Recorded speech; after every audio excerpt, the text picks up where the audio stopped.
Hey have a everyone. oh, Harvard. Shuli, good to see you.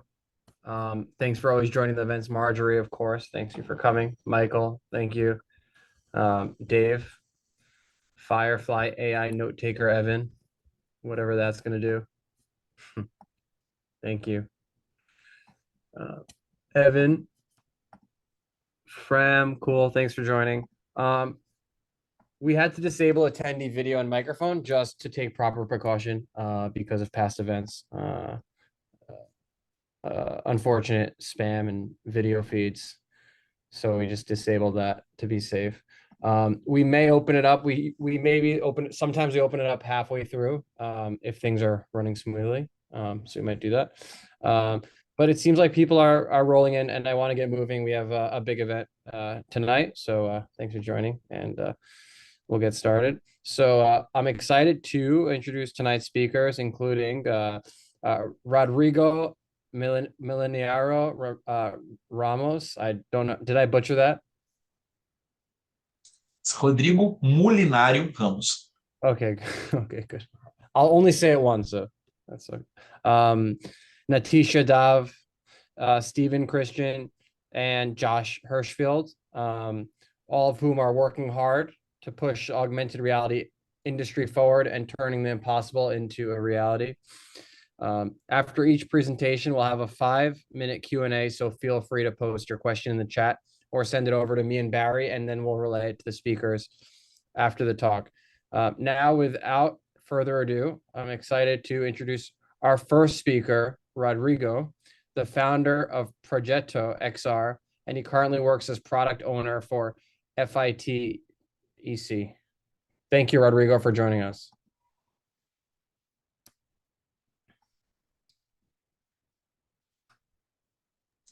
It's my pleasure, Andy. Well, first of all, thanks a lot for the invitation. I'm very happy to be here with you now and sharing a little of my knowledge. So let's start. I will share my screen and talk a little about some XR devices of our world.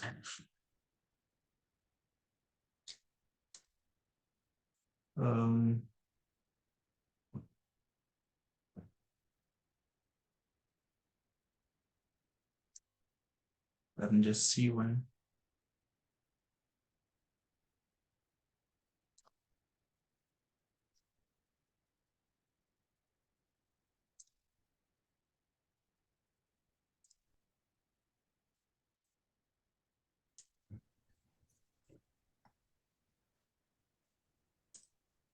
I don't see anything yet. Okay, cool. Yeah, it looks great. Okay. Thank you for being here, Rodrigo.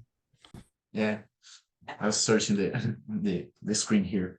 So this is it's a talk that I like to do so much. I've been talking about the device, the XR device, for some times. And for another talks that I do recently two talks in XR Summit and VR Day Latam here in Brazil. And I talked a little about those devices. And I think it's really cool because there are a lot of devices that people don't know about and are here. So it's really good to share those knowledge.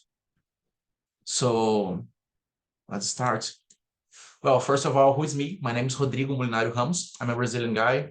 I'm a game designer. I have 2 MBAs. One is Augmented and Virtual Reality, and another one is Digital Manager and Metaverse. I have my own company. It's called ProjetoXR. In a translation to English, will be something like XR Project. And actually, I'm working as a product owner in a company called FITEC here in Brazil. Okay, then I have another backgrounds, like also teach to kids. I work as a designer in Lenovo, and now I'm a professor for MBA too. And I will be talking about immersive technologies in this new MBA. So in my talks, I always try to make this situate the people that are listening, because some people don't know what are those terms. So extended reality basically is the term that is umbrella and have all those another terms like ER, VR, and MR. As you can see in the image, this is an umbrella, so he can get all those terms. So if you have a reality, something like a 3D model that is not in the real world, you have extended reality, okay? Well, an augmented reality is most famous like the filters of Snapchat and Instagram. People using a lot this for a main time, and is the most known reality. So it's basically a new layer that is above our world. So you have the augmented reality. So you basically augment the 3D in our space. The mixed reality is something that is a little discussed, but I'd like to say that is very similar to augmented reality. But as Microsoft introduced in 2016 the HoloLens, they put some research more like the ability to have to understand your hands and understand to the spatial mapping. So augmented reality is basically doing more stuff like that. So ARKit and AR Core are some APIs from Google and Apple that are working with those technologies, but it started with the HoloLens in 2016. And virtual reality is basically when you are immersed in a 3D world. Well, some of the devices that we are known nowadays, we have like MetaQuest 2, Vive Flow, Pico Neo 3. Those are basically devices that you can play or can work in a virtual space. I basically work as in a company doing things for industry, but I, as a game designer, also made some games for those headsets. And I like to divide them in consumer and industry. So basically, those headsets are for people, okay, because they are cheaper, and it's the most known VR headsets. Okay, so we have MetaQuest 2, Vive Flow, Pico Neo 3, MetaQuest 3, Vive Cosmos Elite, and Reverb G2. Here are your example that someone playing a Quest 2. Probably you are know this headset. It's really famous. And here we have the enterprise VR headsets. So we have Vive Pro 2, Vive Focus 3, and now the last announcement from Vario, the Vario VR 4. It's actually a mixed reality headset also, but we'll talk about it soon. Okay. Here's a video example from Vario. So it's basically they're seeing a bicycle or something like this and working probably in the creation of this bicycle. Well, I like to say that we are living in some eras. So now we are having the era of virtual reality, okay? That people are using like Quest, some people use HTC, Pico, and now we are entering the mixed reality era because of the pass-through. So the Quest and the Meta made this this research. They opened this for the developers to work with them and see that a lot of people in the whole world are doing things for this, and we are working with this now. But as I said, I would like to disrupt this in enterprise and consumer edition. So basically the two headsets that are the most famous in the enterprise world is the HoloLens. Okay, now we have the HoloLens 2 and Magic Leap 2 that launched last year. The difference between them and the now mixed reality headsets is because you have a light cannon that show the 3D in those lenses, different from the VR headset that you need to have a LCD screen and you have to have cameras and things like that. So you're seeing the whole world with the real resolution, okay? And here are two video examples that are showing them. One is from HoloLens 2 and another one is from Magic Leap. Probably the HoloLens 2 have saw something like this. And as I said, we have the virtual reality headsets that is also known by mixed reality headsets. I prefer to say that they are XR headsets, but it's something that we need to work and make an evangelization so people understand more, okay? So here are some examples. We have the MetaQuest Pro, Pico 4, Vario, XR3, and Lynx. They use this technology of pass-through to have this ability to understand the scene and to plot 3D objects. And we are leaving this era now. So we're still using headsets to have the ability to have this mixed reality. And here are 2 videos of example.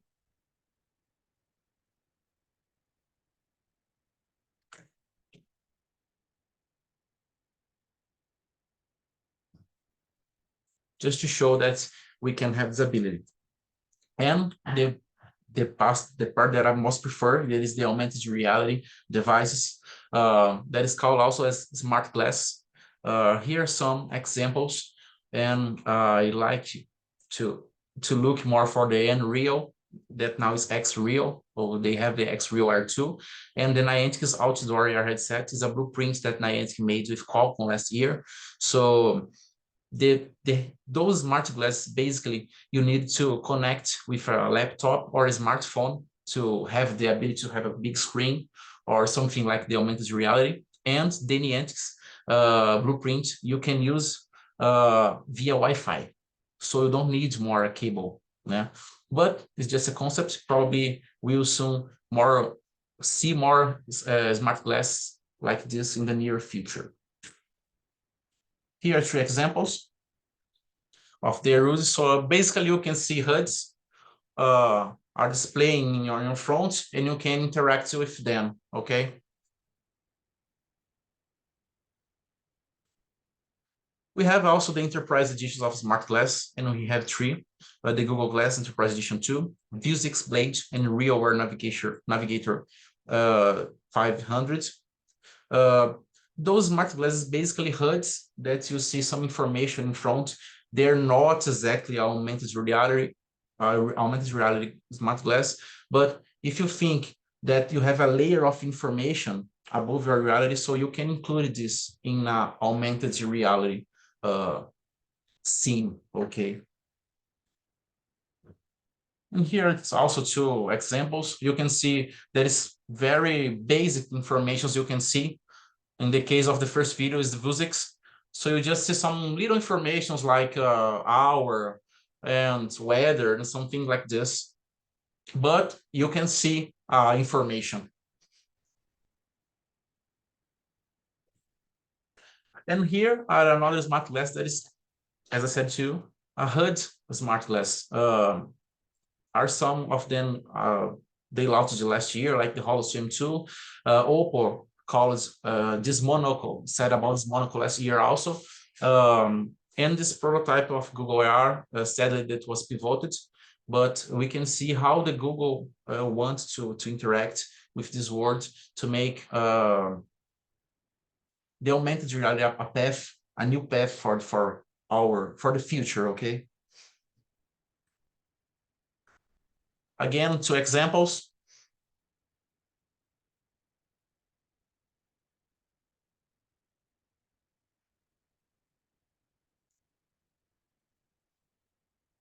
And as I like to say, that's the future of smart glass. And I like to put these 2 because I think they show what it will be our future. So Nemo, it's get relevant in those last months.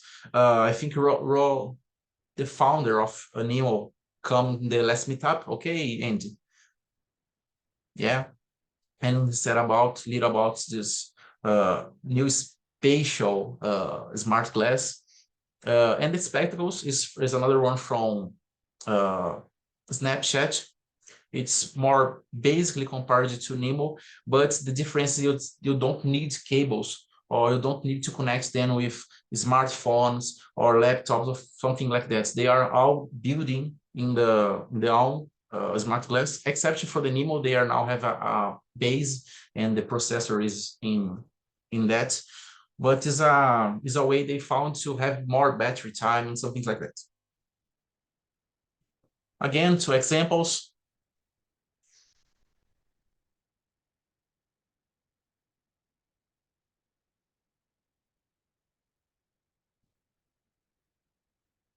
And those is a simple smart glass, but they are smart glass because like you can hear audio from them or you can record. So Ray-Ban Stories is the most famous now because Meta said about them last year and now.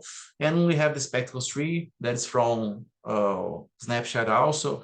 And some things like Gutsy Man that you can buy from AliExpress, for example, for a little dollars. And we have the smart lens, probably the future. You said also in the last meetup about Mojo Vision. The last notes that I have about the company, they pivoted the solution, but I think they have raising some funds if I don't wrong.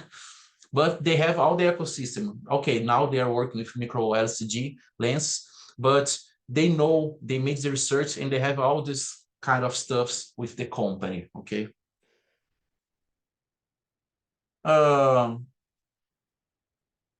It's on.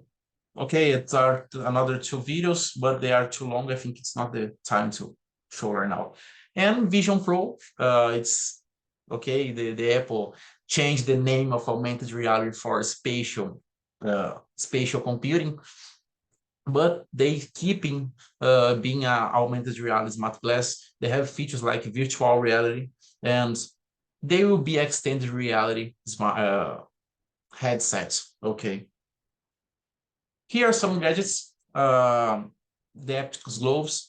So it's things that you can interact with the world, the 3D world. So basically the idea to have the sensation and the feel of objects and some things like this. And I like to say about Lucas VR Tech that he's a Brazilian and his project is an open source project. That's really cool. Again, 2 videos. And the Aptic suites, it's basically suites that you put in your body to feel, to have this tactical from the 3D world. The Ultra Vest is really cool because it works like the sound, so the sounds make this vibration. And another one is using electrodes and some things like this. I think it's that. Yeah, it's the final of the presentation. It's a really fast presentation just to show some of those devices. Awesome. Thank you, Rodrigo. Excellent presentation. We just have room for a couple of questions, which I'd love to get the opportunity to ask you. Which reality do you feel has the highest potential to become successful or reach the mass audience? Well, I really love the virtual reality, okay? But I think the augmented reality is the future. When I say about the metaverse and some things like this, I always said that the augmented reality is near with the metaverse than the another ones realities. So mixed reality and augmented reality will be our future. Awesome. Thank you. Do you think it's important to have that immersive haptic feedback through the gloves while you're interacting in one of these experiences? Well, you feel more realistic when you use this kind of research, but have some studies that say that the real tactile you will just have the real tactile when you have the neural implants in your head, because you sense the right sensation to have this feel of tactical. You understand? But I think as I said, the haptic gloves is a first pass. Okay, so if you have something like in the future, like the Neuralink, we have to have this whole headsets and haptic gloves before. Awesome. Cool. Awesome. Thank you so much, Rodrigo, for joining us. It was really nice having you. Thank you a lot. Thank you. Okay, cool. Next up, I'm excited to have Niteesh Yadav here with us, calling in from India right now, which is super cool.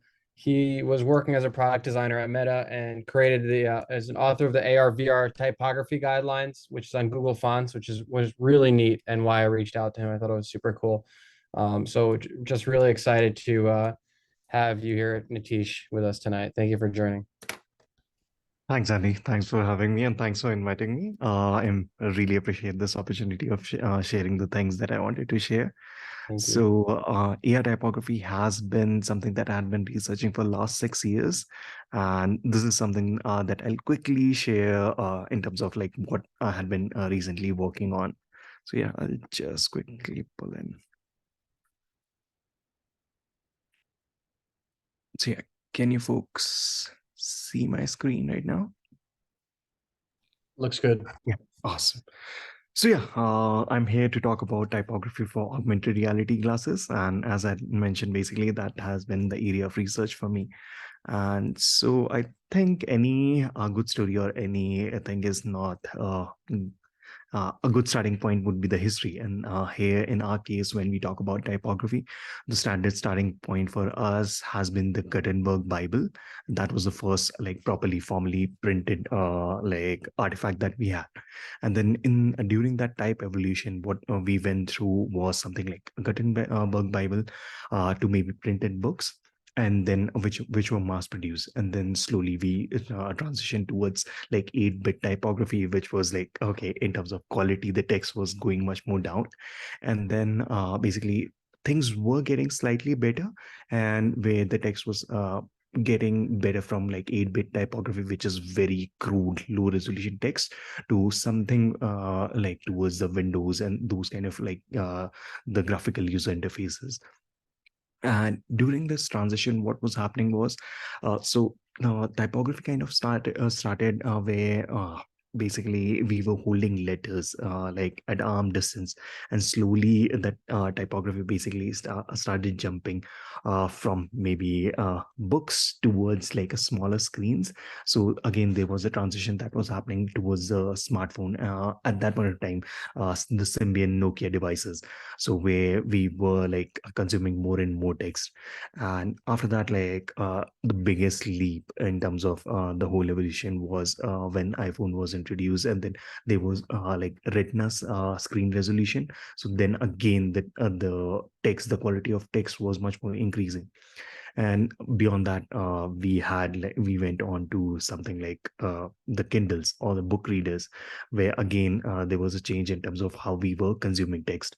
And now again, along those similar lines, we are at the cusp of another bigger change, where the text now is jumping out of like from our hands towards like our environment, and that is what we are going to be talking about. So basically, the era of spatial typography. And before I move forward, there is a fine line that I draw in terms of like when I do the discussions, is basically when we are talking about the area that I talk more about has been AR, because that is where I feel it's much more challenging. And why it is challenging? Because in VR, similar to like previous generations of text, like in book, we knew like what was the material, and then where basically how it is going to be printed, what is going to be the background of the text. So as designers, as creators, we had good amount of control. But now as we move towards like AR glasses, then things becomes much more complex. We don't know what would be the background. So then the number of variables that can change in terms of like the reading experience like exponentially increase, because it's almost like the background is going to be quite different for the users. The lighting conditions are going to be quite different. So we'll discuss that in coming slides. So again, this is the whole point. Like, how is it different from like the typography which was there earlier, and even the typefaces that were being used earlier? So one of the key challenge at this point of time, like even as for me, the person who designs typefaces for AR, and then even any creator who's design using those typefaces and then setting typography and making experiences where people read text becomes much more complex, and that is like ever changing backgrounds. So right now you might, so my setting is quite different from your setting, and then so even it's quite easy. Like what we can do is in VR, everything is covered, so it's not a challenge. So then like you can put a background color to it, and then you have good control. But when we are talking about AR, then it's almost like ever changing backgrounds. So maybe for me, like this kind, you can see the setting, and then maybe I could be looking at the background, which is a bookcase, or maybe I'm looking at a blank wall. So there is a huge drastic difference between the backgrounds that we are consuming text in. So that is one challenge. Second is again the lighting conditions. It's much more chill in terms of like indoors, and then now as we are talking about like the expansion of AR into our general life, then it's not going to be just indoors; it's going to be outdoors as well. And then outdoors is almost like indoors. You can just like switch on the light, dim the light, and then have that contrast to make basically the reading of text much more easier. But when you go out, when you're walking on the street and then doing the navigation and like maybe annotation in terms of like experiences where there is an annotation over the landmarks, and then even like if you're trying to find coffee or something like that, so if it is a bright sunny day in SF or any of your cities, then it becomes a problem. So and this again a thing like in so I had been based out of London, so it's the perfect environment for AR because it's always gloomy and then dark, so there is enough contrast to read text. But again, we are not designing for one city, so it's across the globe. So even right now, like I'm in India, so it's quite sunny most of the time. So again, that contrast to read text becomes much more of a bigger challenge. Again, earlier as type designers or the people who were designing the fonts, we used to focus a lot on designing for blacks. And then even designers, we were setting text like for more contrast, like a white background and like basically black text. But now basically we are designing for text because as we talk about this particular thing, like black text, that means in AR glasses, black means all the pixels are off. So then that whole thing is, or it's transparent. So that becomes a challenge. So now there is a new era coming in where we are designing for whites. So another challenge, like if you have used like AR glasses, then that's halation. So that's a glow around the text because everything is being created through light.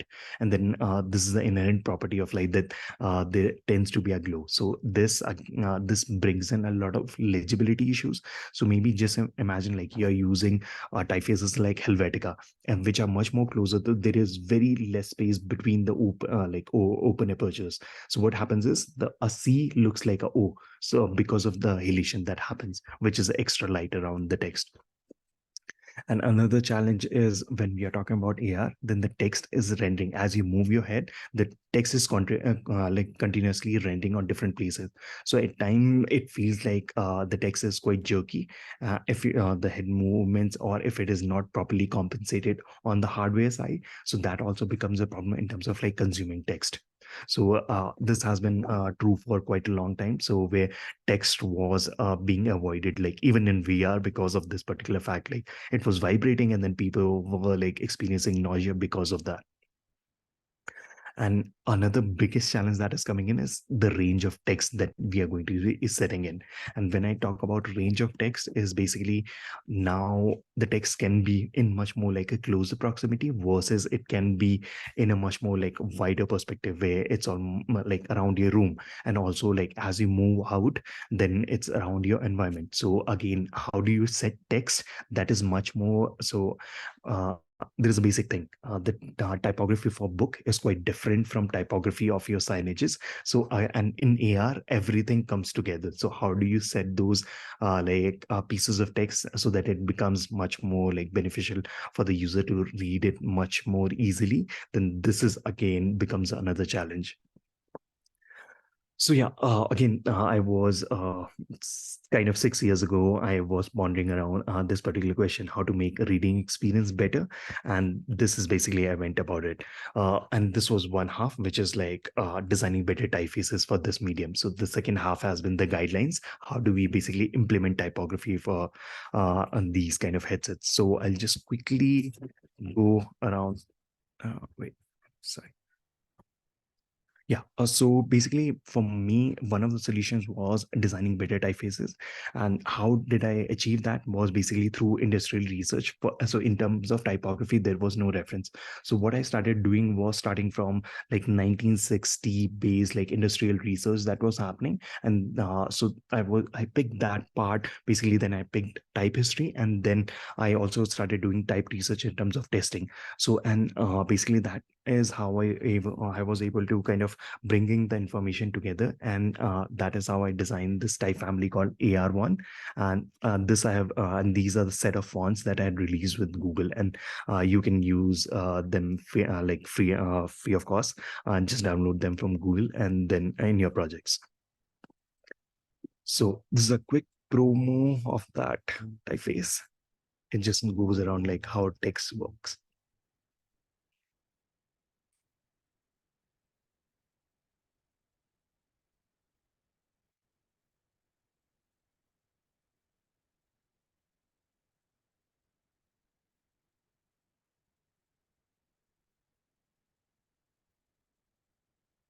So yeah, quickly coming down to like how I achieved this. So the whole concept around this area was more research focused, and then a lot of learnings that I took was from basically the past, and then the whole idea behind the project was learning from past and designing for future, and how I achieved that. And there I'll share a few examples of it. So if you remember, like some of you might remember the phone books, which were early, which had a really coarse paper and very thin paper, and then the printing quality was very low. So for that, there is this type designer. He's the legend named Matthew Carter. So he came up with this particular solution that I basically took as reference. So in that case, what was happening was, yeah, because the paper quality was much more lower. So when the ink used to get impressed on the paper, so what used to happen was, so basically when you're talking about like maybe on just imagine like eh, just using your pen, which is more like a gel pen or something like that, which is much more ink based. So if maybe you just leave it open in on top of a piece of cloth, so it just like creates, it forms a blob. So what happens in coarse paper as well, similar kind of like situation, where wherever there are like strokes like coming together, which is there is a junction, so two strokes meeting, so there is a lot of ink there. So and that's where blobs were getting formed. So in this case, similar like kind of thing happens in light, where I had shown you halation. So where like two strokes are meeting together, then there is a blob of light, there is a bloom of light, and then that kind of creates legibility issues. So what was the solution in that particular typeface was, and this is a typeface called Bell Centennial. So they Matthew started introducing ink traps. So where basically he was chipping in extra blacks from the typeface, and then so what was happening was when there was extra ink blob getting created. So if there is already kind of this if you see in M, I have marked some red sections. So he was chipping off like extra letter parts. So, and this reduced basically the extra kind of the extra text or the impression that was happening, that was creating legibility issues. So similarly, I introduced light traps. So it was much more easy to read. And then there were no legibility issues that were coming in. So this was a solution that I took in AR1. So for lower resolution, where so I started taking off the part of letters. So wherever there was a junction, there was no kind of bloom happening. So there was no issue of like people getting confused in terms of like how the letter shapes are. There was no confusion between C and O and E and C and all those kind of things. So this was a fact. And then again, one of my mentors during the project was like late Gerard Unger. So basically he also kind of advised me on one particular thing, basically designing virtual features for augmented readability. And why and how that happens is, so if you go and see the typeface, you'll see these kind of different cuts, and then very odd looking cuts, which like on a retina screen look just like why would you do that, and it looks totally odd. But what happens in so when we are talking about like low resolution headsets, so and this you can test in maybe like first or second or third version of like Quest headset. So you can see, so what was happening here was I was using the shortcomings of technology, which was low resolution. So in that case, what was happening was there were extra kind of pixels that are like so halo is like halation that we had talked about. So whenever like there are two strokes coming in, so there was extra bloom of light. So now what I did was basically I chipped off a part of the letter, and then what happens is you actual design is quite weird, but when like that bloom happens, so that bloom is basically the shortcoming of tech, but that bloom is something that fills up the shape, those cuts, and then what is the end result is what you see on the right is an ideal shape that we are used to seeing in like in our daily life. So that was one solution that I came up with. And there is another like reference from history, which was introduced by William A. Duggins. Is again like he was a legend in terms of like he was a type designer, he was a book designer, and he also, another fact was, he used to design puppets and marionettes. So he came up with this marionette formula, which was all about, so the puppets that he was designing were based on like what you see at the bottom, which had very kind of like stark features. But what happens is because the people are at a distance, so and it's all about light play, all those features look so because lights are coming, like when there is a like puppet show, lights are from different directions and then people are much more further away. So the features, like at the end, the end result was much more like smoother lines, and that's what I undertook in terms of like designing AR1. So the letters are much more like angularly cut, but again, the end result that the user sees is based on this whole marionette formula. So again, there is another important factor, which is like while designing this whole typeface was designing for scalability across platforms and devices.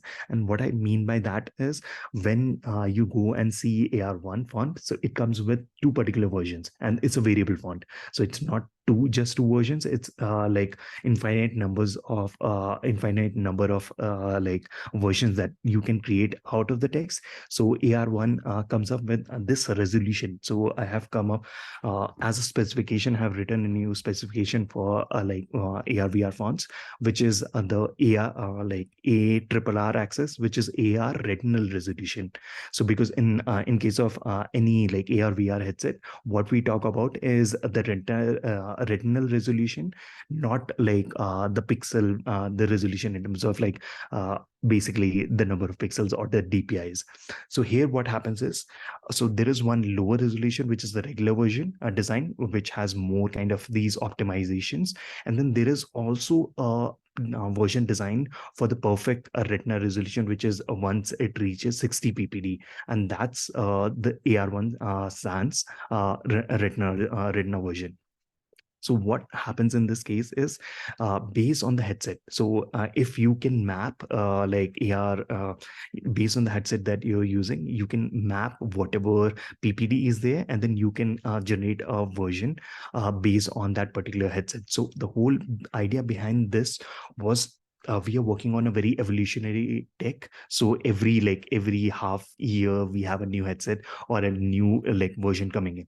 So what happens at times is, as designers, we had been, and this has been like the story of the past, which is like I come from I won't call now the third world country, but a developing country. So where there is a gamut. So we always design for the best in class like hardware. So we are always designing for like the iPhones. But what about the chain of like Android devices or lower devices? So as designers, we have this responsibility that we try to kind of give this balance like experience to not just the people who could own the best devices, but also the to the people who are just entering the space. So one good example at this point of time I can give you is like now that we already have Quest 3, but the sales figures, if you have seen, the Quest 2 figures are much more higher because it's much more cheaper, it's much more subsidized. So in that case, like what happens is the whole typeface is designed such that now what happens is if you have two versions which are already designed such that you don't have to have two different teams or two different versions running, which is like some, and I'm just giving references based on whatever the current headset is there, is that one which is like Quest 3 and or maybe like Quest 1. So basically what happens is you just do a device specific retina resolution thing, where one is basically you use retina version or the something on the axis on the more like higher resolution side, and then second is much more a lower resolution headset. So as a designer, you just set the preference that I want to use this particular typeface. Now you don't have to do this thing which is like I'll use this typeface A for like higher resolution like headsets, and then typeface 2 which is designed for maybe lower resolution as a different thing. So you don't have to run two paths. So with this typeface, what you can do is you can quickly choose one and then let the machine do the basically do the evaluation for you, and then churn out what is the version that is there optimum for the headset. So yeah, again, the question that I want to leave with is basically, do we really want to just design for the rich, or do we design want to design so as a as a responsibility for a much more larger audience based on the decision making? So yeah, that's it from my side. Thanks, folks. Thank you, Niteesh. Wow, that was awesome. Beautifully detailed and everything. Wow. Thank you for sharing that. Question from here from Barry. What about physical signs in the world? Weren't they designed for easy legibility? Are they problematic in AR?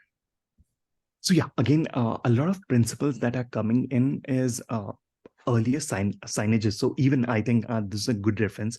So there to I think Europe, there are three places which have dedicated signs designed, which is in US. Again, there is a dedicated typeface which is there. Like there are two, Clearway and then like Interstate. These are the two that you see across US. And then again, like in UK, there is another like a set of motorway typefaces designed. So what is there is basically those what and these are the principles. So if you see and that's a really good question, because what happens is if you compare like AR1 in terms of as compared to like regular typefaces that we use on the screen, the spacing is much more wider. So, and that is again a core principle that comes in when we are talking about distance reading.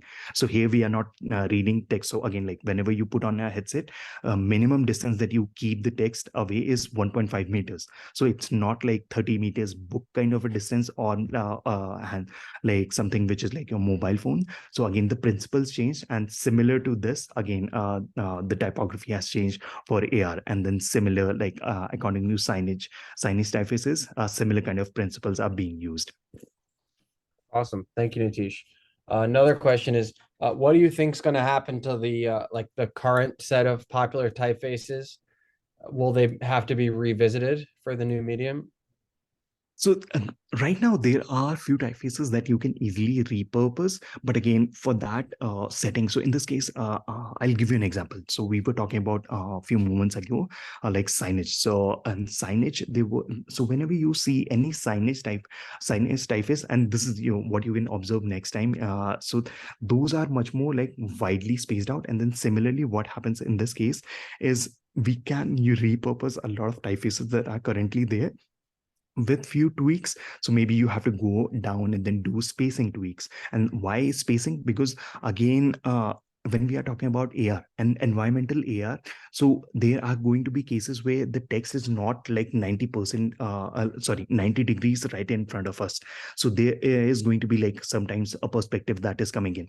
And when we talk about perspective, if typography is very close, so right now, just you can do a basic example. So you keep two fingers in front of you, and then if you see like them right up close, so then you the spacing is just like observe the spacing that is there. But as you see it from like from an angle, so now so just move it something like this, then the spacing reduces. And at times what you'll see is there is going to be like a moment where both of these fingers appear to be like overlapping, or like you don't see that space. So when that happens, is just imagine there are two letters next to each other, yeah, like H and like maybe B next to each other. So then you it happens that there is a legibility issue. You can't figure out between these two typefaces. So now what is happening is legibility is getting hampered. You can't even read what that particular piece of text is. So again, like say, based on that, yeah, there are situations or there are tweaks that are required. So again, this is the whole fact is like we can repurpose book typefaces to be used on mobile phones, but again, we go in terms of like doing tailor-made options, tailor-made typefaces specifically designed for screens. So similar kind of like shift is going to happen when we are talking about AR and VR. Awesome. Thank you. And one more question. How does your research affect people with learning disabilities such as dyslexia or and dysgraphia? So yeah, that is a very important question. So at this till this point of time, what the focus had been was just to elevate text to a much more readable level. So the next, so I will be spending the next coming years in terms of like going more towards accessibility and more towards a core like aspects. And again, right now, a lot of the guidelines that you see are they take into consideration the accessibility factors. That's why it's almost like I had been like paying again. I'll take the ongoing example, which is like spacing between letters, because till the time you are able, so it's much more easier for people with the perfect eyesight to read all those kind of things with much more tighter spacing. But the people with disability like start having more problems. So that's why these kind of basic tweaks or basic recommendation, which is like spacing of letters, comes into play when we are talking about much more like complex situations like dyslexia and other like visual impairments. Awesome. Thank you, Niteesh. We appreciate you joining us tonight. Awesome. Thanks, folks. And Niteesh, feel free to share. Yeah, really great stuff. Feel free to share your information if you'd like, your LinkedIn and yeah, and cool. I'll drop in all the links. Yeah. So yeah, that'd be great. Thank you. cool. Thanks, everyone. Rodrigo, feel free to do the same as well. That'd be great. Awesome. Okay, next, yeah, sure. Next up, I'm excited to introduce Stephen Christian. Stephen is a candidate in Nevada, MD PhD candidate in Nevada, founded Iltopia Studios to bridge health disparities using innovative technology. His comics and cartoons infused with art, technology, and culture not only inspire the next generation of creators, but also support his medical education journey. Thank you so much, Stephen, for joining us. Oh yeah, thanks for having me. And I will go ahead and try to share. Awesome. My screen. I'll try to share the sound as well. See how that goes. Yeah. Fingers crossed. Can everybody see this? Yeah, should be. So how's it going? My name is Stephen Christian, and as he said, I'm a MD PhD candidate. So I live a very interesting and stressful life because I'm in medical school. But the joys of it allows me to, sort of take my passions of art and technology and be able to demystify it in many ways through the work that I do. And so before I give you, before I unpack what demystifying means or what it means to me and the work that I do, I'll just give you a little bit of information about me. And, so I It says 2025, but since I got into a PhD program, my timeline has been extended. But for the most part, I, have been able to do a lot of different things, from playing football to, exploring my creative passions to teaching and working in the entertainment industry. And so a lot of my experience comes from both being in athletics as well as being in the entertainment industry as I come into tech and as I go into medicine. And, with that has led me down this interesting path of holding a lot of different titles. And a lot of these titles often are in conflict with each other. And because they come in conflict with each other, it gives me a lot of insights into the nuances of what does make sense from like a traditional industry perspective, and those things that just like, those barriers that should be broken down. And through the work that I do, I try to at least expose those things. And then through being reflective and being very transparent with a lot of the stuff, I try to just create different pathways that have worked for me and hopefully help others. And so it's sort of an intersection of like, like education and also like empowerment, because, for a lot of this stuff, it's a lot of it is there's like a underlying level of like, counterculture that comes into being a game developer, being an artist, being a XR developer, because a lot of this isn't mainstream. And so because it's not mainstream, you're sort of, on the outskirts trying to find ways to make it all work and then get other people to, gravitate to you, right? And so this is sort of like a big picture journey of what I do, or what it's been for me, from football to comics to, studying and being an artist and going into the doctor sphere and all that stuff. And it lends itself to an interesting perspective, I think, that has definitely worked out in my favor, even though it's probably not the most easiest.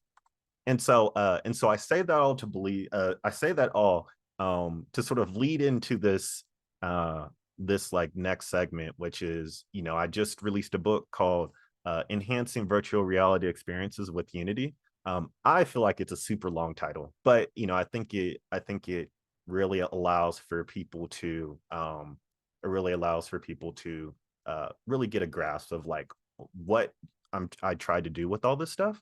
And it's on Amazon, so definitely check it out because it just came out, and I think it's the new hotness that really allows for people to get into virtual reality specifically, but on a broader sense, just understand what we're really talking about when we're talking about AR and VR and all that stuff on a broader sense.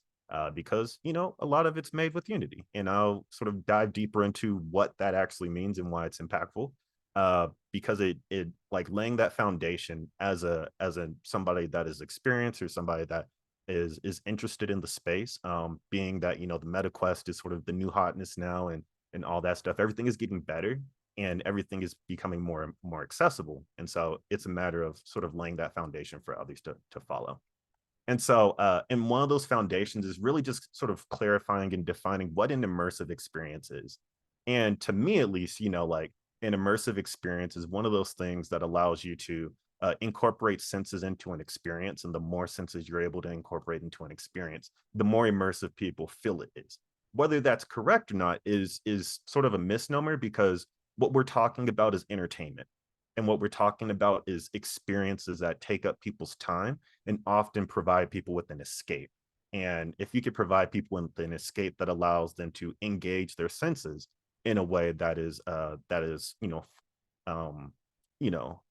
formative, then it allows for people to have interesting and more joyous experiences that will then lead us to a more mainstream sect of the industry. And a lot of that is, sight. There are some like applications for smell, but obviously hearing, and then touch. Taste, I don't really play around with that, but looking at the remote senses and then the tactile senses, the more you can integrate into that, the more immersed people will feel being in those experiences. And so with that, the book really focuses from the perspective of an artist. And so I'm looking at how do you create worlds, and then how do you use the tools that are used to create worlds for your immersive experiences, so on and so forth, right? And so that's looking at, design thinking, that's looking at the traditional production pipeline, and looking at how you're able to create ideas, come up with ideas, put them on paper, and then prototype those things out and then further develop them so that they're actually usable, right? Because there's a lot of ideas, floating around in the ether, but the true goal is to find ways to harness those ideas and actually create tangible things from them that people could use and share. And so one of the fun parts about it is because you're working in the sort of intersection of tech and creativity and art and all that stuff. The one of the things that often gets lost, and it's such a powerful thing to have, is the workflow for using optimization tools to actually improve those experiences after you've actually created them, right? And so we're looking at frame rate. Obviously, we're looking at refresh rate, all those different things, because there is a threshold for what devices can handle.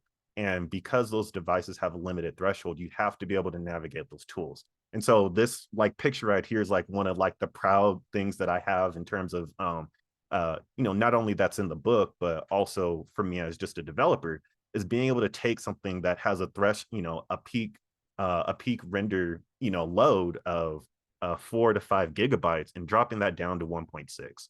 And if you could do that, and you're going to save yourself so much of the hassles, and being able to do that for all of your different experiences, and not look at this as such a tumultuous climb, but just a process that you could follow. It really allows for you to really push the envelope to where trying to break the devices because your experiences are so epic. That's the way that you could go, other than just trying to get it to run and it doesn't run because it's too bloated, right? And so it really takes the idea of development and makes it a creative tool for you to explore as well. And so one of the things that I have is an augmented reality project. And the interesting thing about it is that I, for the past X amount of years, have been an augmented reality developer.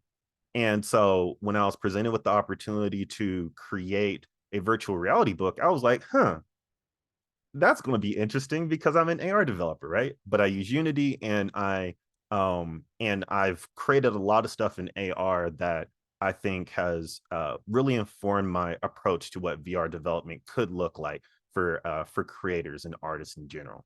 Not necessarily for developers, because I think that it comes from a different angle, but even so, everybody needs an artist, and everything is pretty much rendered. When we're talking about real-time rendering, we're talking about rendering animation for the most part. And so with that, I'll just sort of play this video just to give you a glimpse of my AR work, so that it gives you a better understanding of okay, this is some stuff. So I'll just play the video.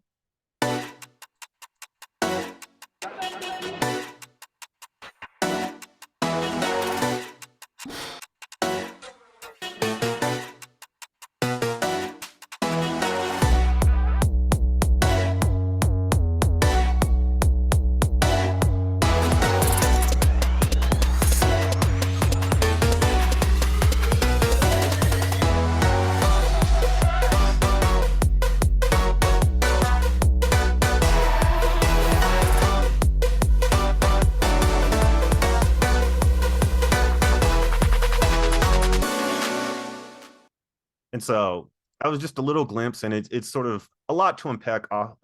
Often it feels like it's a lot to unpack, but really it's an exploration of creativity through art and technology. That's all it is, right? And so when we're looking at that, it goes beyond just using simple image tracking for books and pictures, but also integrating that into a experience for the end user, right? So we could look at how to integrate people into immersive storytelling experiences through apparel by using image tracking and integrating them into the experience so that they feel a part of it, that they could share with their friends and all that stuff. Obviously packaging, because packaging, you try to find ways to decrease the amount of sort of garbage in the world. And so by repurposing packaging and turning those into collector's items by making them image targets or image tracking, it creates an opportunity for, just interesting things for people to have. And then obviously just accessibility. So really being able to redefine, the things around us and integrate stuff that speaks to the projects in and of themselves into into immersive storytelling experiences that are relevant and resonate with the people that follow you, right? And so with this example, it's like, if we're talking about accessibility, you know, as an animator and as an artist, you know, when people find my work, they're like, oh yeah, I wish I would have, you know, bought something, whatever. But, you know, through AR, if you have $1, if you have $20, you're able to walk around with my work and you're able to have those experiences as long as you have something, right? And so that leads me down this whole path of like, AR development is, in many ways, it's mobile development, you know, and I say that because, you know, a lot of people don't realize that, you know, like the Oculus is like an Android device. And so when we're talking about the approach, you know, and, you know, using Unity, which is pretty much a mobile first sort of like a development platform, when we're talking about, you know, mobile development, we're able to broaden the scopes of what mobile development looks like for AR and VR, because a lot of stuff is built on sort of the foundations of mobile development. And that is what really helped me understand things, because when we're looking at the specs here, it's like, okay, we're working with, you know, now we're working with like 8 gigabytes, but it was like, you know, 4 to 6 before. You know, we have a refresh rate of 60 to 120.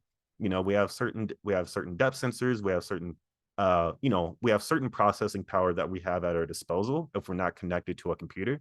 And so being able to create with that idea of, okay, I'm developing for a mobile device with different sensors, give or take, you know, it gives you a good sort of framework to work in. And so with that, it allowed me to sort of explore the ideas of, okay, if it's without a headset or, you know, with the access of being mobile, how can I integrate that mobile first mentality into something that goes beyond just traditional AR? And so we have, you know, the latest iPhones, we have LiDAR, we have all those things. And so when it comes to books, really one of the problems is that like if you want to enjoy a book with augmented reality, you have to have 3 arms. And if you don't have 3 arms, you have to find ways to hold the phone so that it captures the augmented reality experience, or you have to essentially put it on your face. And so I did that with a project for a headset that I developed, which is pretty much just like a clone of a Google Cardboard, but it's for augmented reality, and so it works full screen. And so I'll just play the video there.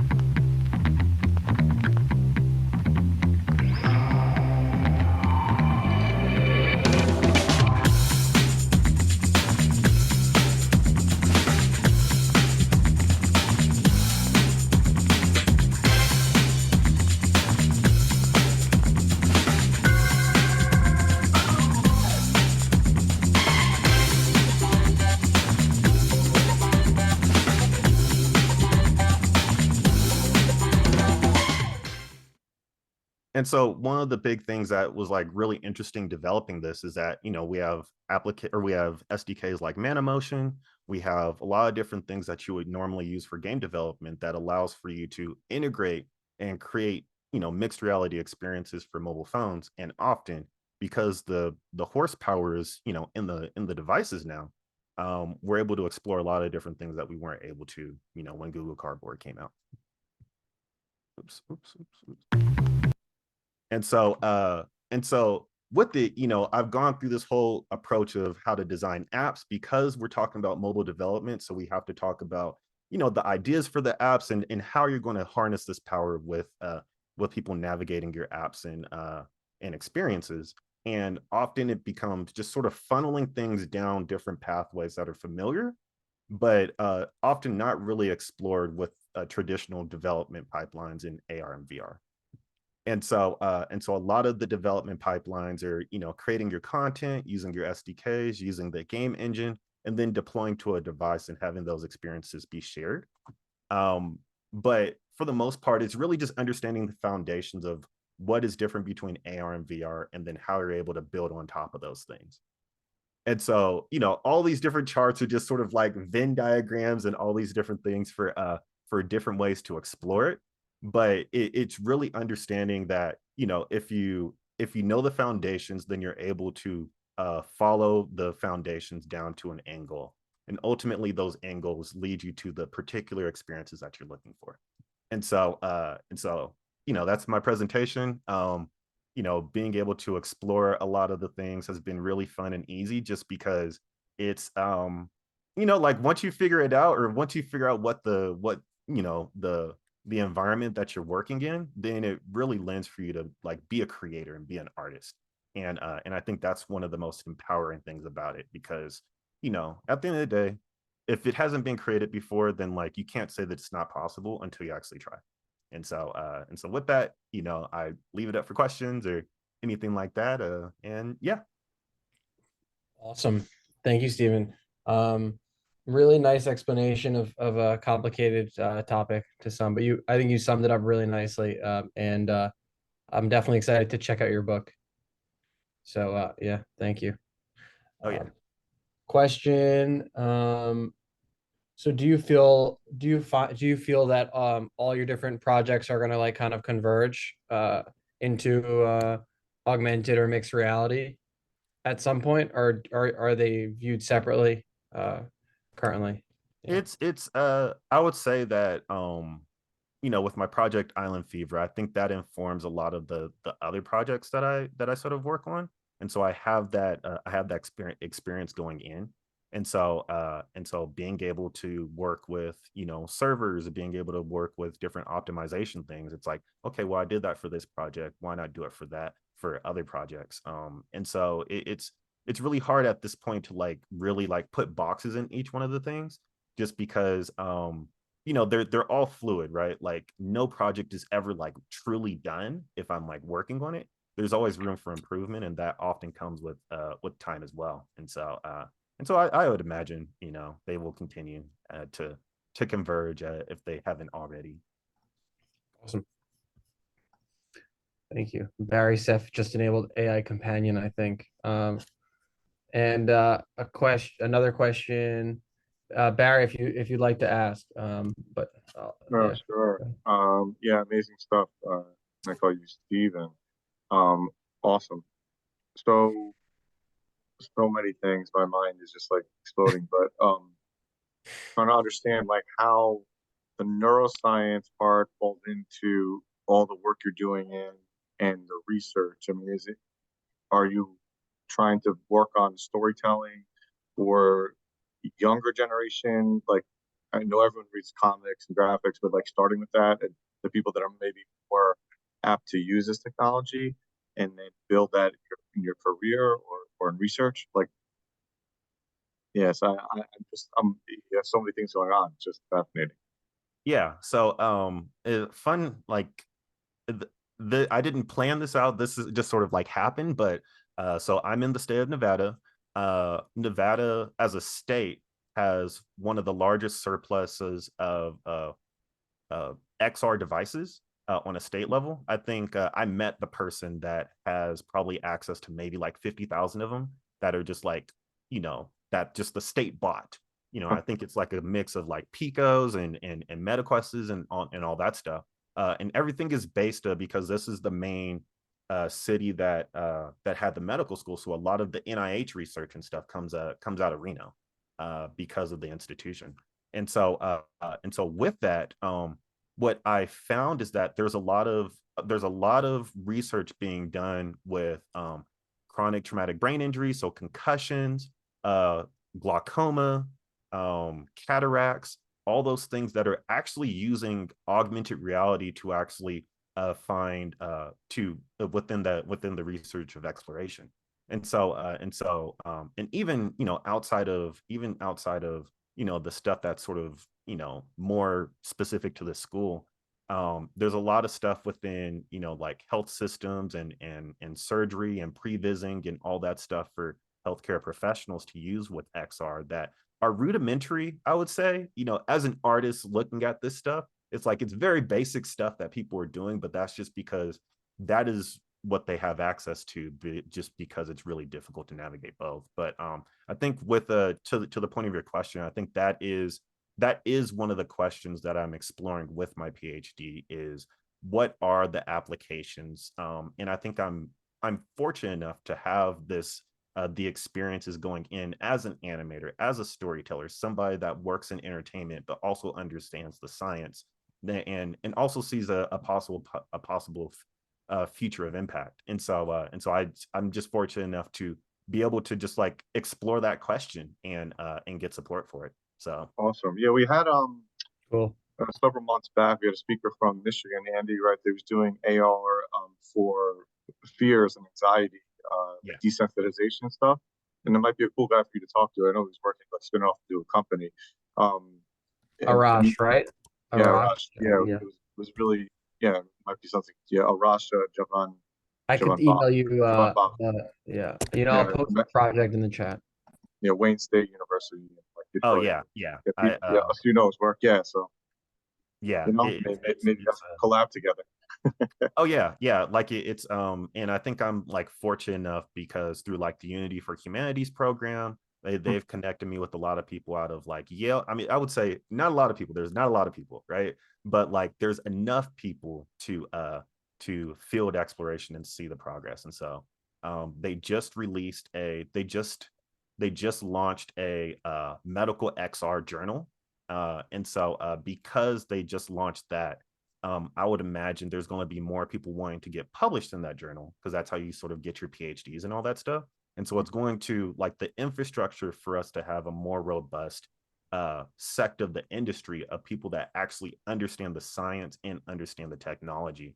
We're at the cusp of that, but I'm definitely glad to sort of be in at the sweet spot to where people see my work and they enjoy it and it makes sense and they get ideas and they're inspired by it. And so Is this a journal of medical extended reality from Marianne Lieber? Yeah, I remember hearing about years ago when I was involved with like complementary and alternative medicine.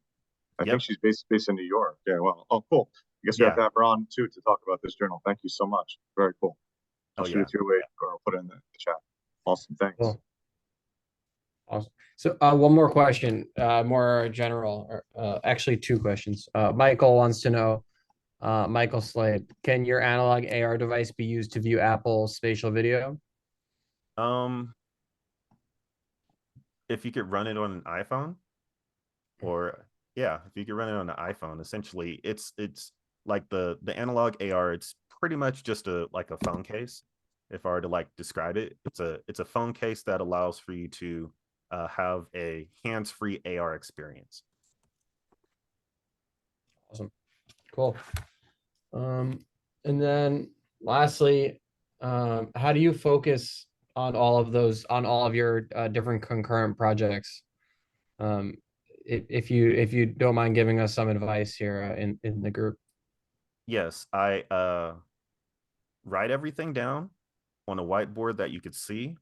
Make sure the whiteboard is very large and use the Pomodoro technique and stick to it. Like cool. that, like I think currently I have a whiteboard that's like right here. It's probably maybe 4 foot by 5 feet just on my wall. And I just like write everything down on the wall, just like a kid. And currently I'm doing a Pomodoro technique for like studying for this board exam and stuff. And I pretty much work for 60 minutes and I take a 10-minute break and I do that for 9 to 10 rounds. And after I do that, that's the end of my day. And so it requires a lot of discipline and it's really stressful. But it as long as you just like stick to the plan that you set up, then things end up working out. Probably not on the timeline that you want, but like they end up working out. And I think my work is just sort of like a testament to that, just because it is what it is. Awesome. Cool. Yeah, if you don't mind sending your stuff on the chat, a link to your book would be great. I posted it, but it might get lost. LinkedIn, whatever you want to share. That'd be great. So your book promotes, you could build like on any headset for your book. It's not specific to the Meta or the Pico or the iPhone. Oh yeah, no. I mean, like if you're building with Unity, like you could pretty much take that experience and you could publish, you could build that to anything that awesome. Unity supports. And so cool. So the only thing you're really going to be changing is the SDK. And so that's just sort of the beauty of it. And that's one of the things that I sort of like lay the foundation in the book for, was just like, you don't need to, like, the idea of building for one device is sort of a misnomer now. Cool. Awesome. Thank you, Stephen. Great having you. Awesome.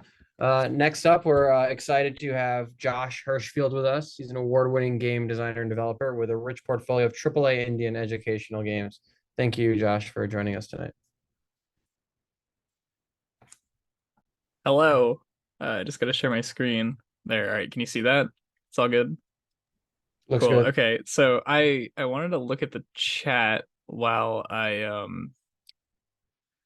did this, because every single time that I do actually I guess right before I start sharing, but every single time that I actually do a talk, I ask the audience to participate a little bit at the very beginning, and we do something really stupid. So the first time that I did this, I had everybody crack their knuckles at the same time, which made a really interesting sound. But because we're online, I would love it.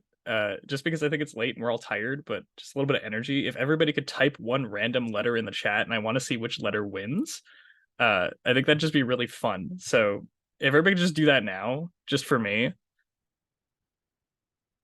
Oh, we have two B's, two capital B's.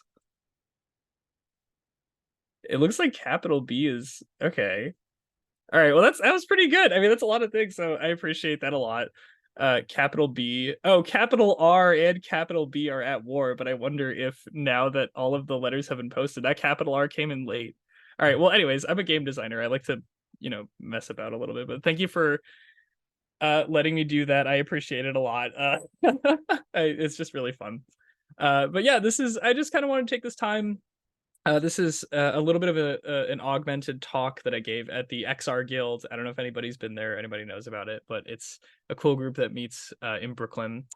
And this is the affordances of XR game design. We'll talk about me in just a sec, but this talk is basically about how we keep on pushing games into XR and they don't belong there. So we should make games for XR and really consider those affordances in our design. So hi, I'm Josh. I make games, in case you couldn't already tell. I've been doing a lot of different stuff lately. I am going to be a professor of game design at the NYU Game Center, which is going to be really exciting. I was previously working for the UConn NYAR School of Education, where I was designing and helping to make educational games with their PhD program. I worked at Meta briefly. I have my own studio where we make educational titles and some other titles. And I've worked with smaller organizations like Outpost 4. I'll be joining them and working on a VR title there, and Wirescribe, where I'm a game developer. And I made this cute little collage of some of the stuff that I've worked on. So let's just get into it. Why do we keep on bringing non-XR games into XR, right? Like, some of these are really cool. Like, you have some really, really great examples. Like, Among Us VR is really fun, and the Arkham VR game is really cool because you can see, like, the detective, I guess, notes and holograms that Batman leaves around places. But generally speaking, they sure are functional, right? Like, they're not exactly award-winning, critically acclaimed experiences, and they don't sell that well either, right? You can't just stick the VR controller in a game and expect people to love it. Some people will, like the Skyrim one did quite well, but generally speaking, that's not really fun or interesting design. So what is it that makes an XR experience like actually really enjoyable, right? When I think about XR games, I think about Pokemon Go, I think about Super Hot, and I think about Beat Saber. I think about these because each of them takes advantage of something really specific and really unique about XR, right? Super Hot is a game that was prototyped and made in a digital space, which is entirely... Sorry? Thank you. Oh, I think somebody's unmuted.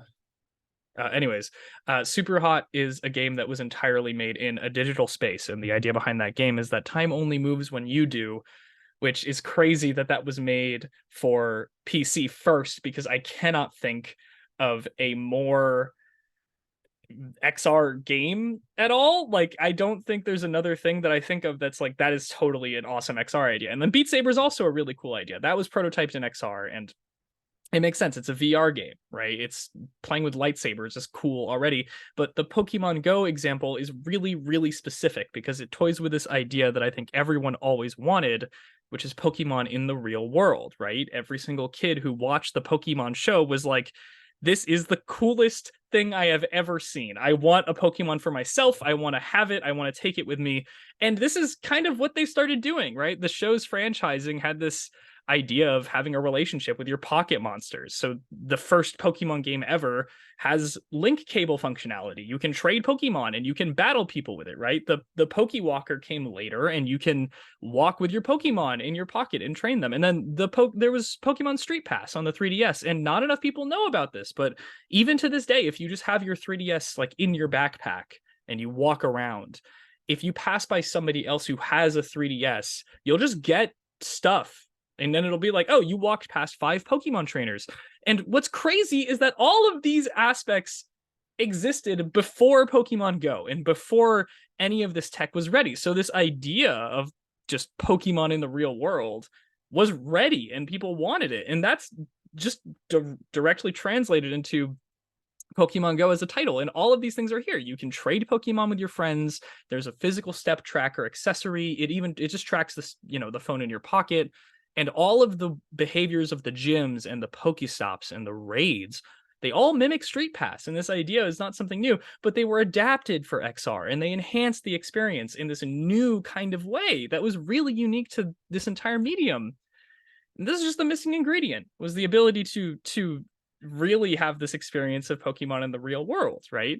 And they were trying to design all these other experiences just sort of next to or through or like get rid of these constraints. But in reality, this catered to AR. So why am I telling you this? Like, what is the point, right? Look at this thing, okay? Look at this thing. I assume everybody knows what this is, but just in case you don't, it is an N64 controller from Nintendo's console, the N64.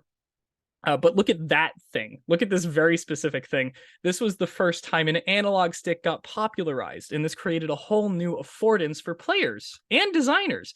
And it's everywhere. It's on every single controller that you can think of. Even the Wii, which didn't ship with it on the controller, has an attachment that they gave you for free so that you had one, right? It's everywhere. It even made it onto the 3DS, which is crazy, right? So that created a whole new way to interact with your games, and it was a jump in interactivity. So like Mario 64 only exists because we have this new affordance, right? This new idea that Mario can be sensitively moved with this stick that we could never have thought of before. And then you can talk about even more jumps as well that created new affordances, right? Like the N64 controller allowed for this entire game, which it's crazy to me that Nintendo only put the analog triggers on the GameCube controller and then never did ever again. But they made a whole game about using the analog triggers, right? Like you boost with Mario's backpack in Mario Sunshine. And then, of course, the motion controls in the Wii just created a whole new genre of games you could classify as like motion games, right? So the point of all of this is basically that every single unique method of interactivity should be considered more intently during design. We should have more games about Pokemon, like Pokemon Go, where it's the world that you're living in, and you're walking around your spaces, and the world that you are a part of is a part of the game that you're playing, and less of like Skyrim, but now the controllers work. That's cool. Don't get me wrong. I'm not saying that's bad. I'm saying that it's different, and there's a place for both of these, and there's a world where both of these are fun. But I think that we should have more Pokemon Go because I think that's really cool. So I don't think we're there yet. I genuinely don't think we're there yet. I think that we're really, really close. I think, all of these talks today have mentioned accessibility. That has been a thing that has been, whether it's financial accessibility or physical accessibility or the typeface, every single person today has mentioned this, but it's crazy. I swear I didn't plan this, but I genuinely believe that there is not a holistic, usable, and accessibly widespread medium to interaction of XR that has been found yet. And I think we're almost there, right? So my question for all of you is, this is a 7-minute talk, it's not very long, but what do you think XR's analog joystick is? And we may have already found it. And that's something that I think everybody should kind of mull on. And I'd really like it if you can bother me with your answers if you have ideas. And I can't see the chat, so I don't know if anybody is answering, but if you would like to connect, if you would like to bother me about what you think XR's analog joystick is, you can find me on all these platforms. I did get the username Josh on Discord, but I can't keep friend requests open too much because random people start sending me stuff. But if you want to check out my website, you can find my email. You can find me on LinkedIn super easily too. So I really appreciate it. And I didn't have a slide for questions, so I'll go back to my question. That's cool. You got Josh on Discord. Yeah, I was standing in line getting boba tea, and my phone went off and it was like, hey, you can change your name. And I was part of the 2015 Discord beta, so I was like first in line for the name change. I just wrote Josh and put my phone away, and then I didn't realize what I had done until about an hour and a half later. But either way. That's cool. Nice. Duck Q thinks it's going to be eye tracking. Oh, maybe. I mean, I've always been really annoyed with like because I come from a game design background. That's what my degrees are in, and I think it's always exhausting when somebody's like, "Here, I made a menu in my VR headset," and they hand me a controller, and I'm like, I can just look at the thing. Like, let me look at the thing and press A. Like, it's just so much easier. So it could be eye tracking. But the only thing that I worry about that is that nobody can control their eyes well. Like, notoriously, humans are bad at looking around intentfully, because when we're remembering something, we look over there, and when we're thinking about something, we look over there. So it might be eye tracking, but like really well oriented eye tracking, if that makes sense. That's a good idea. So when you bring up Pokemon Go, that's more of a conceptual analog joystick. Is that right? Yeah, basically, the idea was that first we had Pokemon in the real world. Like, you can just jump back to this slide, where we had all these like things, like we had separately happening, where the trading was happening between different players. Like, you'd bring your Game Boy to the playground as a kid and you trade Pokemon in the real world, right? But then later on, now it's like, I found this Pokemon in the real world, and I'm going to give it to you in exchange for another Pokemon that you found in the real world, right? If that makes sense. Cool. Where do you view the value of like storytelling versus just a gameplay that people like Anger Flappy Bird or something, which doesn't really have a story, but is like Oh, a addictive gameplay? where do I view the value of story? Yeah, story versus. Well, I think that in like XR specifically, we're nearing this really interesting point, because in most cases you have this sort of, like, before, when it was just VR. I remember the first time I used a VR headset, I was just starting high school, and I went to Minecon in 2013, and that was just after Microsoft had bought Mojang, and they had like an Oculus there, and they were showing off Minecraft in VR, and I used it. It was the craziest thing ever, and I thought, this is insane that I can go anywhere in this headset. But now we're entering this really interesting phase where AR and MR are allowing you to perceive the world in different ways. So for me, the thing that makes games incredible is that they allow us to share experiences and emotions through play, right? Like, you are part of this and you are an actor in this space. And what AR and MR do that I think is really interesting is that they allow you to see what I see, right? We can literally have you perceive the world as I perceive it, and I can share it through that experience. So I think inherently that stories and narrative are the highest value and simultaneously the most discarded in this industry. And I genuinely believe that. I think that there are far more experiences in XR and AR and VR that, not as much MR because there's not as many commercial experiences there, but the majority of those experiences discard this idea that you can have a narrative, right? And they don't necessarily say this is a long-running story with characters and meaning and value, right? I mean, the most successful things that I can think of are Pokemon and Super Hot and Beat Saber, and none of those has a narrative. They are completely devoid of any kind of storytelling, and it's something that we haven't tried because there's not enough overlap between the world of games narrative and the world of XR digital tech, and it's slowly coming together, right? Like, we are seeing more of that, but yeah, I think it's vitally important to the entire medium, and if it's negated any longer, then people are just going to get bored. Tate feels that having shared digital objects and spaces between multiple people in AR is underutilized. Yeah, I'm super into that idea. I also agree with you. I had some friends in my graduate program, and for their thesis, they were designing this idea of sort of everybody gets a room and they can customize their room with their own like furniture, and everyone, you can see all of the rooms at once. And I love this idea as well of like, imagine if you could like even just a simple AR camera game where you saw a thing on your desk and it was like a different object, and you could every single day somebody gave you a new object and was like, this is my favorite dish. I took a 3D scan of my favorite food, and now it's on your desk and you can look at it, and this is how I made it and this is how it tastes. Or somebody's like, this is my grandfather's super old pocket watch, and like it's special to me and I wanted to share it with you.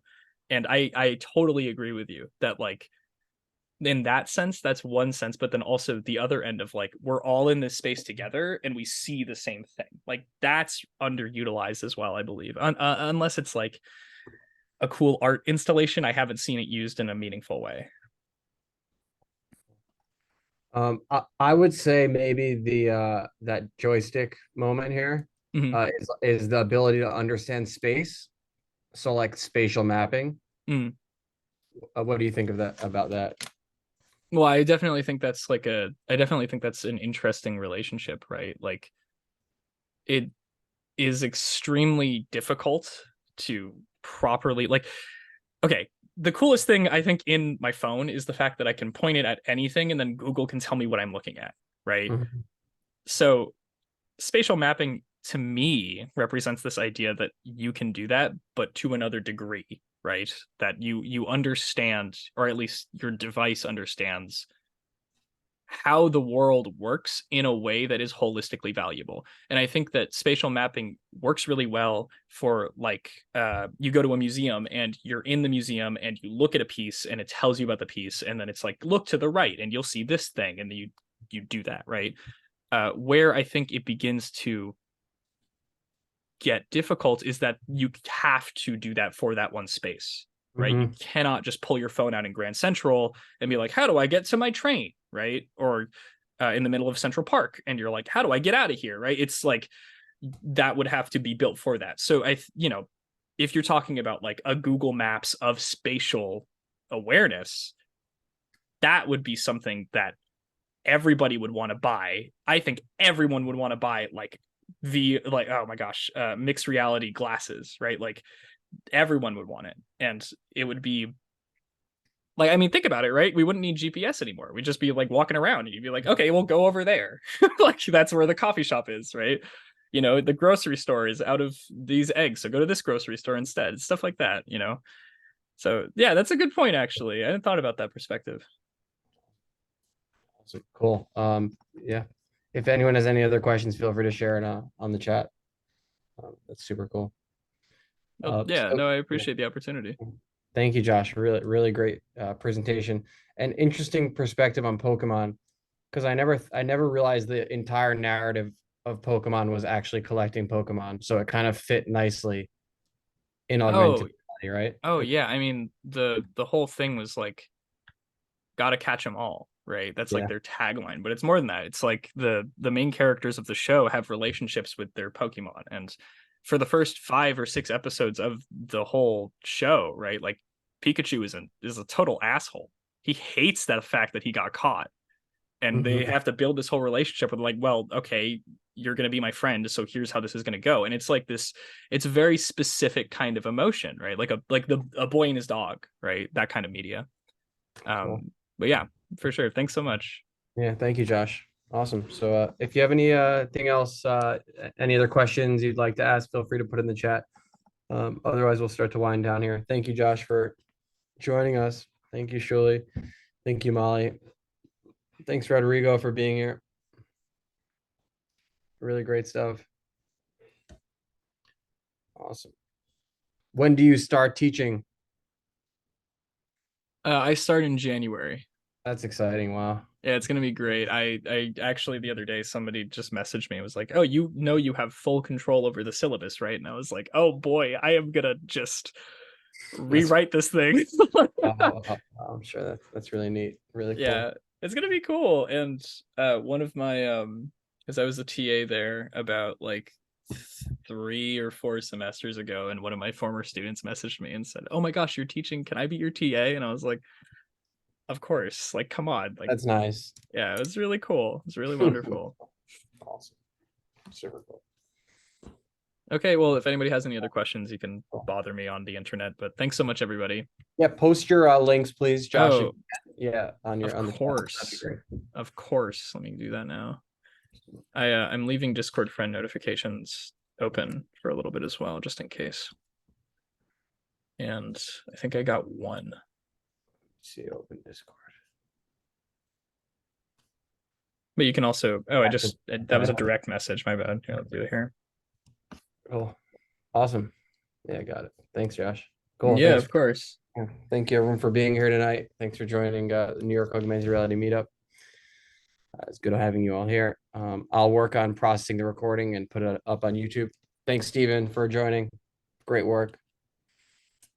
Cool. And with that, we'll call tonight. So thanks all for being here. Have a good one. Thanks a lot, guys. Bye bye. See ya.